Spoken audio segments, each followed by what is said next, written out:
Hello, I'm Garry Stevens, and welcome to the History in the Bible podcast. All the history, in all the books, in all the Bibles.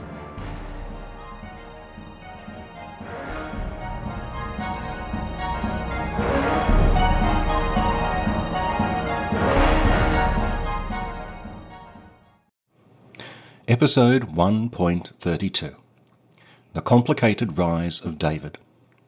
In the last episode of the History in the Bible podcast, Saul had been made king of the Hebrews in 4 different ways. According to the first accession story, Samuel directed Saul to wait 7 days before engaging the Philistines. Saul's army became more and more anxious, waiting for Samuel to appear. Fearing a collapse in morale, Saul reluctantly offers the sacrifices himself.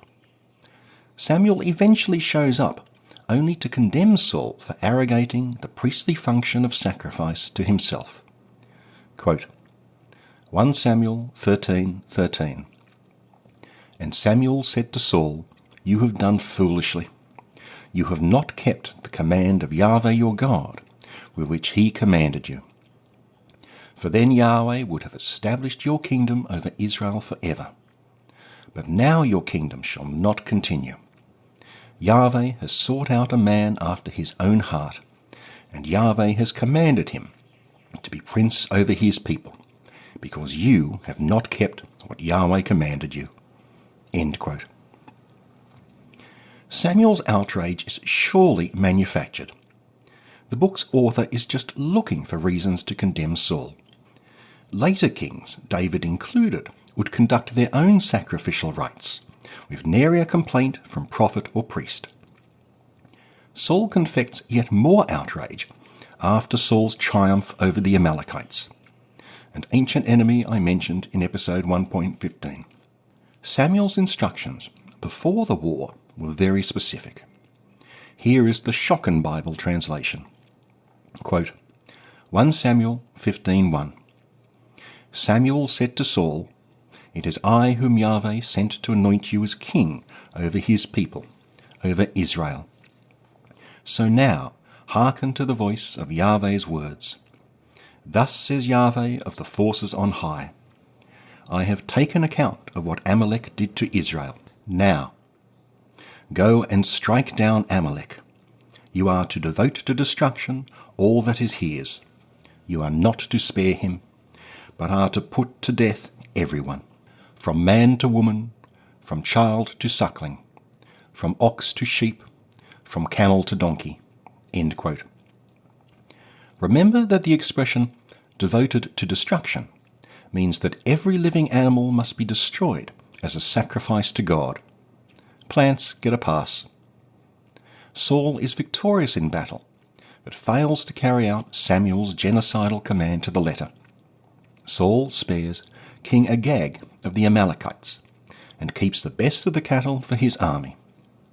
Quote, 1 Samuel 15:13. When Samuel came to Saul, Saul said to him, Blessed are you of Yahweh, I have fulfilled Yahweh's command. Then what, demanded Samuel, is this bleating of sheep in my ears, and the lowing of oxen that I hear? Samuel said, Yahweh anointed you king over Israel, and Yahweh sent you on a mission, saying, Go and proscribe the sinful Amalekites. Make war on them until you have exterminated them. Why did you disobey Yahweh and swoop down on the spoil in defiance of Yahweh's will? Saul said to Samuel, But I did obey Yahweh. I captured King Agag of Amalek, and I proscribed Amalek. But Samuel said, Because you rejected Yahweh's command, he has rejected you as king. End quote. Thinking he has fulfilled God's word, Saul looks to Samuel for approval, only to be viciously condemned. The story concludes with a bloody coda straight out of Game of Thrones. Quote, 1 Samuel 15:32. Samuel said, Bring forward to me King Agag of Amalek. Agag approached him with faltering steps. And Agag said, "Ah, bitter death is at hand." Samuel said, "As your sword has bereaved women, so shall your mother be bereaved among women." And Samuel cut Agag down before Yahweh at Gilgal. Samuel never saw Saul again to the day of his death. But Samuel grieved over Saul, because Yahweh regretted that he had made Saul king over Israel. End quote. I really don't know who we are meant to be cheering here. Saul, the merciful king, who was spared an opponent, or Samuel's holy vengeance that demands annihilation. From chapter 16 of the book of 1 Samuel until its end, it is all downhill for Saul. He is being condemned twice by Samuel, and he will be supplanted by Samuel's new protege, David. David is the greatest champion of the Judeans after Moses. I use that word Judeans quite deliberately. David was always the great hero of the southern tribes, but only reluctantly accepted by the northern Israelites. For a very brief period, David and his son Solomon would unite the two into a single kingdom. On Solomon's death, the two went their own way. As I'll discuss in later episodes, this fragile unity between the 10 northern tribes and the 2 southern ones suggests to many scholars that they were never a single entity. David is the most rounded figure in the Old Testament histories. He is the first leader to whom the Old Testament ascribes anything that could be called an administration. Chronicles spends 2 tedious chapters naming his warriors, army commanders, and tribal leaders. He is also the earliest Hebrew to be mentioned in a source outside the Bible. We find David's house named on the Tel Dan inscription, a monument erected by the king of Aram to celebrate a victory over Israel, dated to perhaps 800 BC, 200 years after David ruled. It is not the way I would like to be remembered, as the distant ancestor of a kingdom now defeated, but there you go. David has the charisma of Saul. Everyone falls at his feet. Fearsome enemies, Saul's own family, the whole people.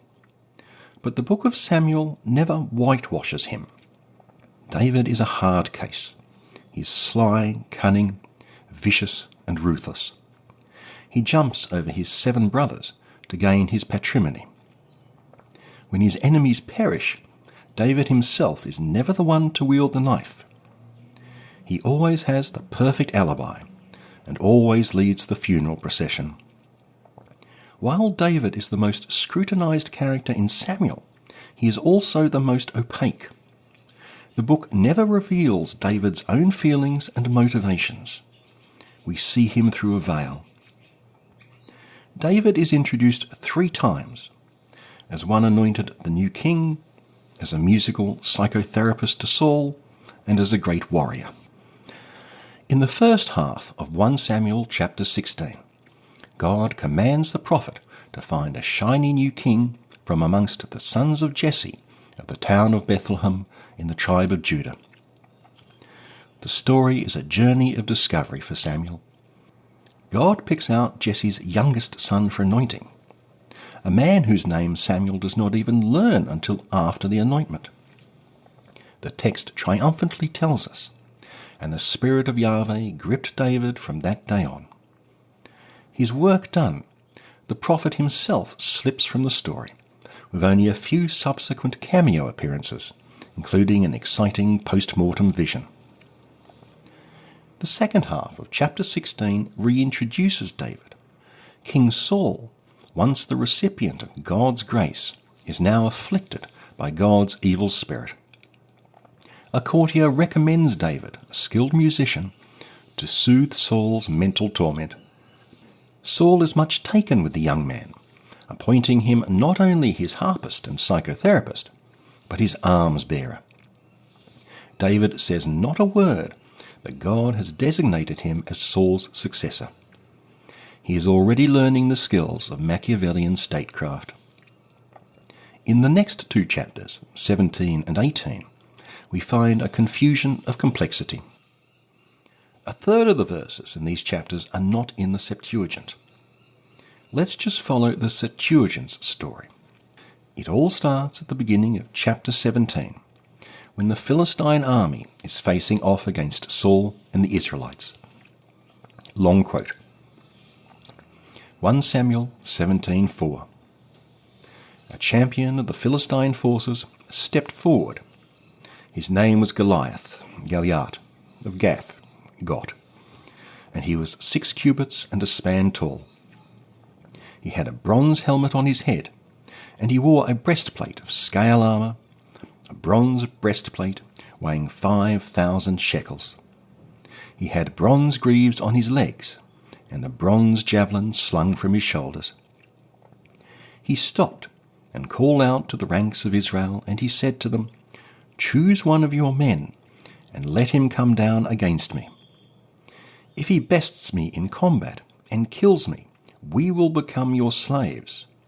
But if I best him and kill him, you shall be our slaves and serve us." When Saul and all Israel heard these words of the Philistine, they were dismayed and terror-stricken. David said to Saul, "Let no man's courage fail him. Your servant will go and fight that Philistine." David put his hand into the bag. He took out a stone and slung it. It struck the Philistine in the forehead. The stone sank into his forehead, and he fell face down on the ground. When the Philistines saw that their warrior was dead, they ran. The women of all the towns of Israel came out singing and dancing to greet King Saul with timbrels, shouting and sistrums. The women sang as they danced, and they chanted, "Saul has slain his thousands, David his tens of thousands." End quote. I'll interrupt the story here to talk about Goliath and the Philistines. The idea of a single duel between two warriors is straight out of Homer. Goliath's armour is a good description of that used by the wealthier sort of Greek hoplite, or soldier. Contrary to the depiction in the 300 movies, Greek soldiers did not march into battle bare-chested, wearing nothing but loincloths. Not even the Spartans. They wore as much body armour as they could afford. They were brave, not cinematic. Most scholars argue that fits perfectly with the Philistines' origins from Greece or Crete. Others argue that it reflects the author's memories of the Greek colonies on the coast at the time the book was composed, in late Judean times. One other thing. In yet another case of duplicate stories in the books of Samuel, the book of 2 Samuel, chapter 21, also recounts the death of Goliath. That story is set late in David's reign. The smiter is not David, but one of David's warriors, Elhanan. That annoyed later Jewish writers. David's big opening set piece is his defeat of Goliath. Yet the story is repeated with a different hero. The Book of Chronicles rewrites the story, saying that Elhanan killed Goliath's brother, not Goliath himself. Medieval rabbis, who probably had not even read the chronicler's interpretation, decided that Elhanan was another name for David. But back to the Septuagint's story. We are now at chapter 18, at which point Saul goes nutso. Quote, 1 Samuel 18:8. Saul was much distressed and greatly vexed about the matter, for he said, "To David they have given tens of thousands, and to me they have given thousands. All that he lacks is the kingship." Saul was afraid of David, for the Lord was with him, and he had turned away from Saul.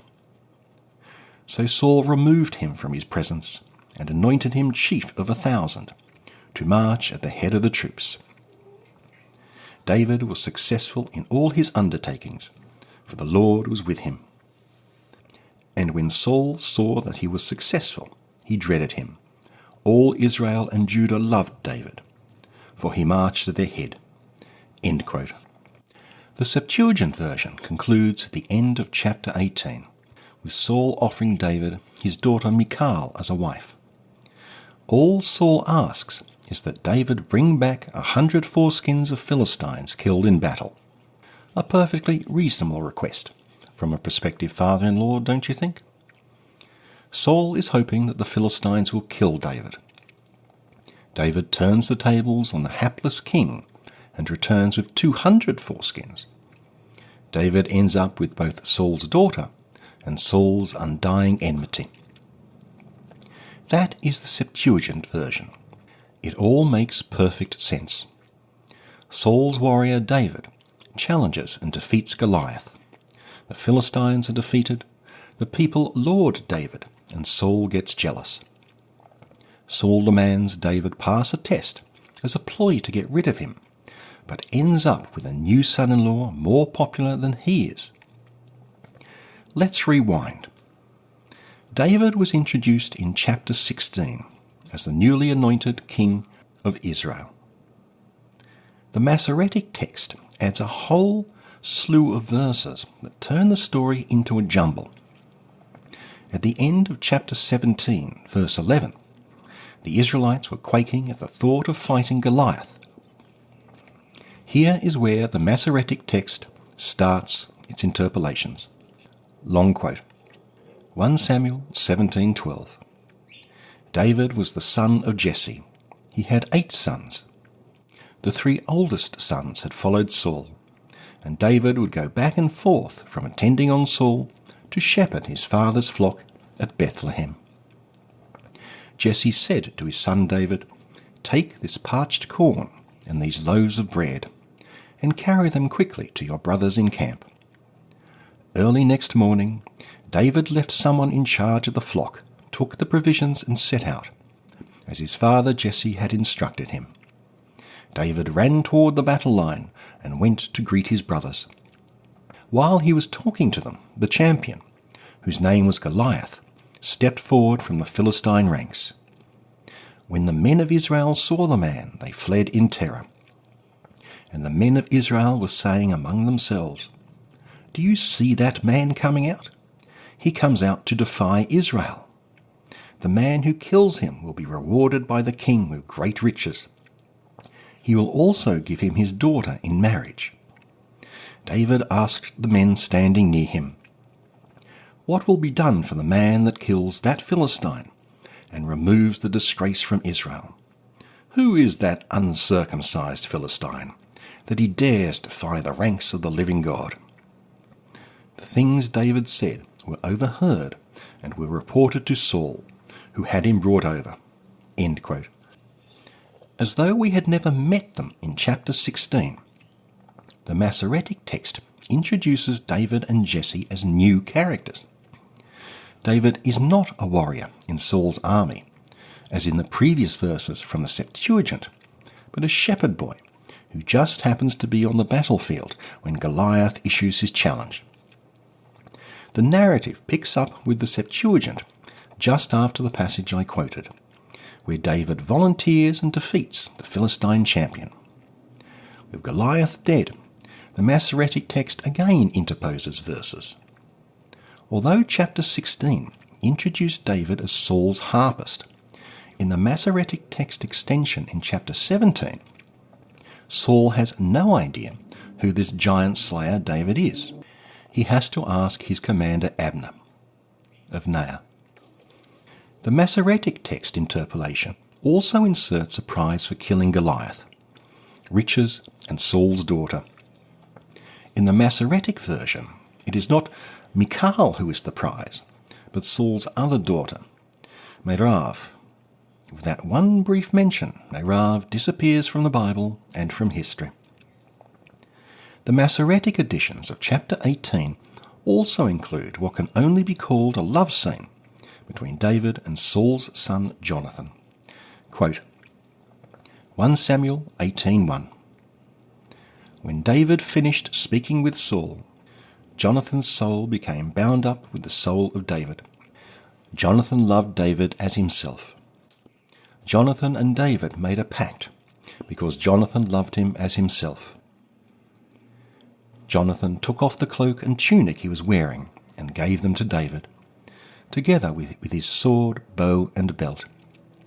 David went out with the troops, and he was successful in every mission on which Saul sent him. And Saul put him in command of all the soldiers. This pleased all the troops and Saul's courtiers as well." End quote. The text uses language that in other parts of the Bible is clearly sexual, but perhaps here it is ironic. Perhaps David, knowing that God has decided he will succeed Saul, also knows that the person he cares most about, Jonathan, is also the person he is destined to supplant. Note another thing about this passage. Jonathan is symbolically abdicating his right to the throne, passing it to David. Why are there so many differences between the Septuagint and the Masoretic versions of these two chapters?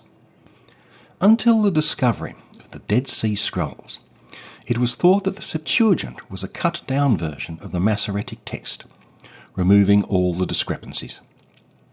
Now that we know that the Book of Samuel existed in many different variants, the most popular theory is that the Masoretic authors simply crammed in their own favourite stories and damn consistency. The text further develops the David and Jonathan bromance, when Saul becomes obsessed with David's threat to himself. Saul declares he will destroy the warrior. There is tension aplenty in the narrative. On the one hand, the author describes this as an inexplicable jealousy on Saul's part, a raving paranoia.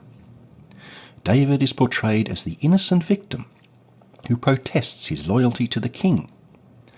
On the other hand, the author has already told us what Saul himself does not know, that God has anointed David as the future king. The author never makes the obvious point that Saul is not paranoid, but entirely justified in his distrust. David's protestations are disingenuous and deceitful. David flees Saul's military camp with the help of Saul's son Jonathan and Saul's daughter Michal, now David's wife. In revenge, Saul gives Michal to another, a sad sap named Paltiel. You know that will not end well. Jonathan at first cannot believe his father's murderous intentions. He is at last compelled to accept that Saul wants David dead. The two friends, have a touching meeting near David's hideout. Quote, 1 Samuel 20:41. David flung himself face down on the ground and bowed low 3 times. They kissed each other and wept together. David wept the longer. Jonathan said to David, "Go in peace, for we two have sworn to each other in the name of the Lord. May the Lord be witness between you and me, and between your offspring and mine forever." End quote. Most of the rest of the book of 1 Samuel describes David's fugitive life in the borderlands between the Philistines and Saul's territory. Quote, 1 Samuel 22:1. David departed from there, and when his brothers and all his father's house heard, they joined him down there. Everyone who was in straits, and everyone who was in debt, and everyone who was desperate joined him, and he became their leader. There were about 400 men with him. End quote. David successfully establishes himself as a bandit and shakedown artist. He is always working the angles. Quote, 1 Samuel 25:2. There was a man whose possessions were in Carmel. The man was very wealthy. He owned 3,000 sheep and 1,000 goats. The man's name was Nabal, and his wife's name was Abigail.